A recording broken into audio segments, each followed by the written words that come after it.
Okay, I'm going to take a little tour of my new studio as opposed to my old one that used to be ADAT based.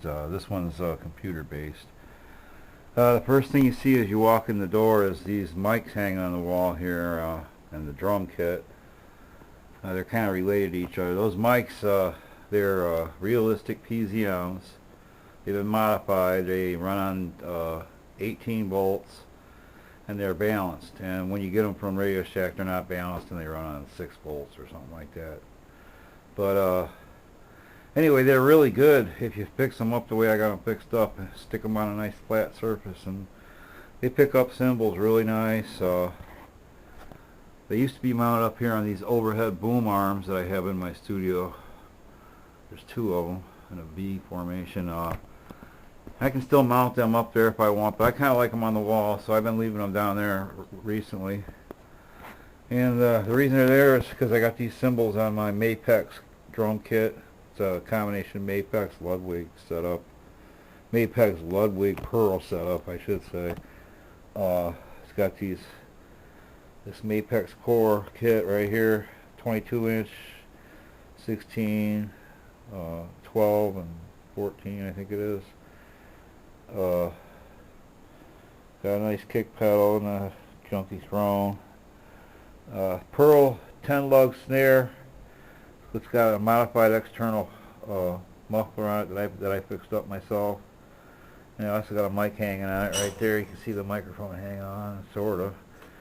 Anyway, it's got a nice Remo focus dot head. That's got Remo. Those got Evans. I got a Zildjian hi-hat, Planet Z. It's 13 inches. I like it in the studio. I like the small, sharp, chingy sounding ones in the studio because they cut through all the other crap going on with these drums. And I love this Planet Z ride. It's an 18-inch crash ride, but it sucks as a crash and it's killer as a ride. It's got an awesome bell sound. It's just incredible. Maybe you could just, well, you might be able to tell on this video, but I don't know. Anyway, that's the bell. Then I got a PST5 Paiste Mini China, it's called. Sounds way better than all the Chinas I heard. Then I got this old generic Crash. And another generic bent up. Anyway, that's my drum kit. I also made these bells over here. They're homemade, made out of steel. Ching chime bells. They can get all kinds of noises and chimes off of them things. I got a tambourine hoop there. I can connect to this bell. Then you're going to end up with a shaker on it. And I got another tambourine here, some old, I don't know, some kind of percussion.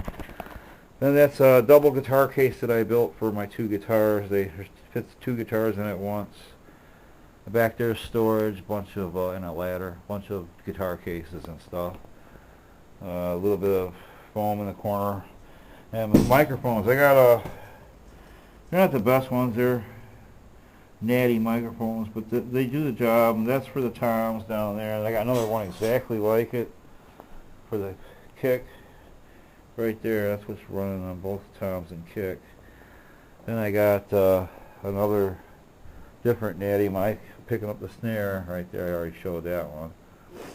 Then I got along with the two wall mics, the realistics, I got a Shure BG 4.0. It's an older condenser mic. It's made for recording acoustic guitar and stuff. Back there on the wall, there's a copyright of one of my songs sitting there with the copy of the song in it. I got some Indian, Native American drums, spotlight. There's a Darbuka or a Doombeck, I don't know which it is, and bongos, some drumsticks. That's my microphone case. I keep a bunch of mics in there, but they're not in there right now. They're out. They're out on the floor here. That's my Alesis QS 7.0, I think it is, synth, 61 key, lots of sounds, lots of presets. no there's no sequencer in it, so I just sequence to my computer over here.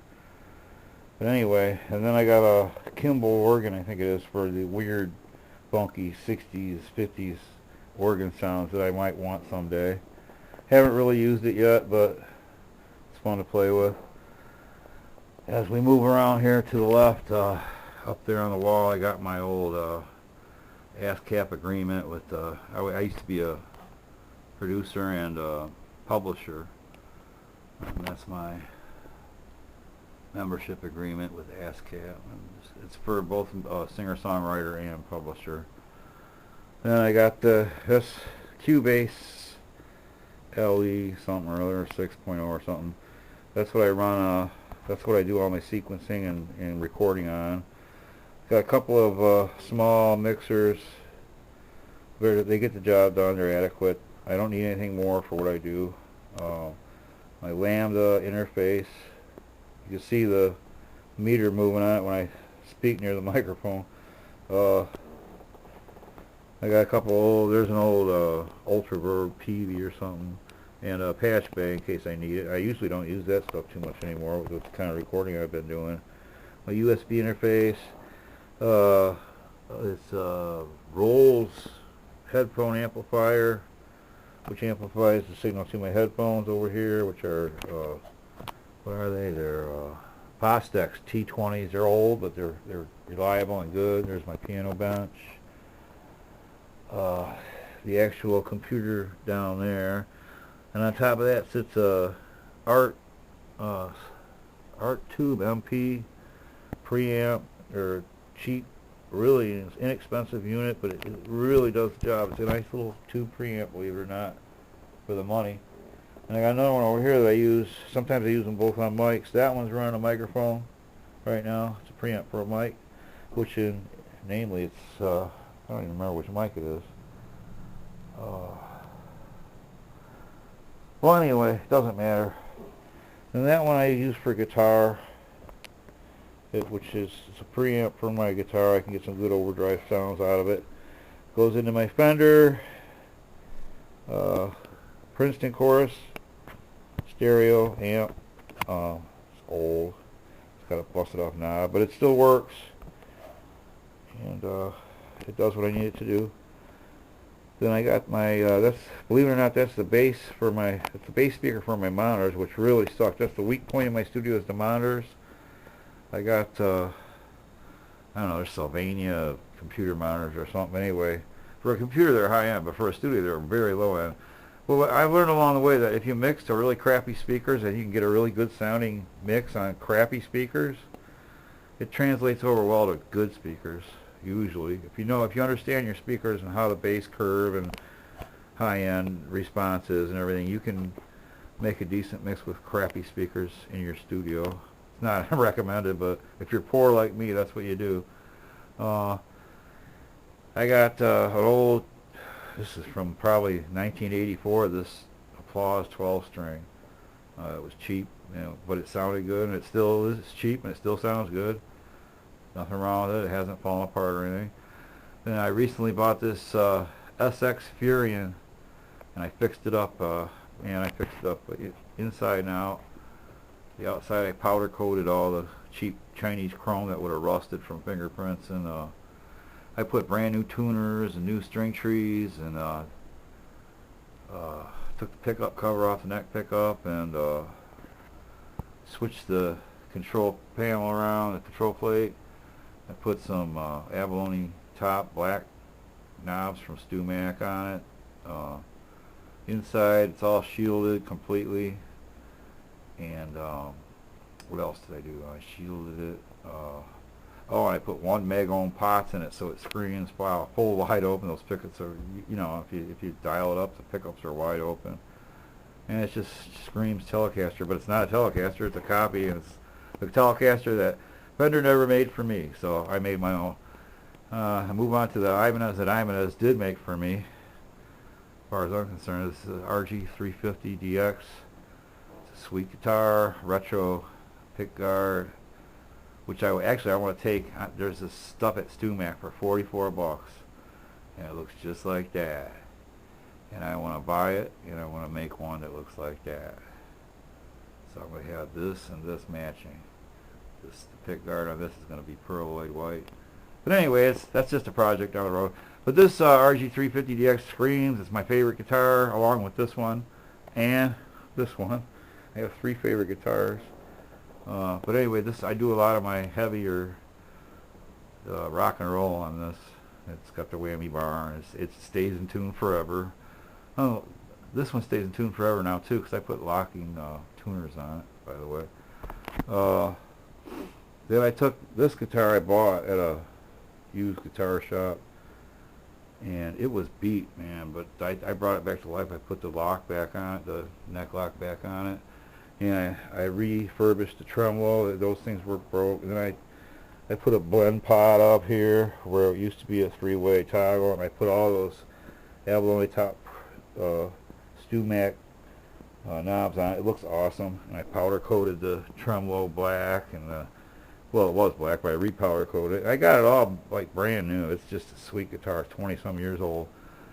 For my bass, I got a Ibanez SR300 sweet bass, active pickups, and then my 6-string acoustic is an Ovation Legend. I think it's a model 1864 or 1829 or something like that. Model 1867. Anyway, and then I got this uke I bought.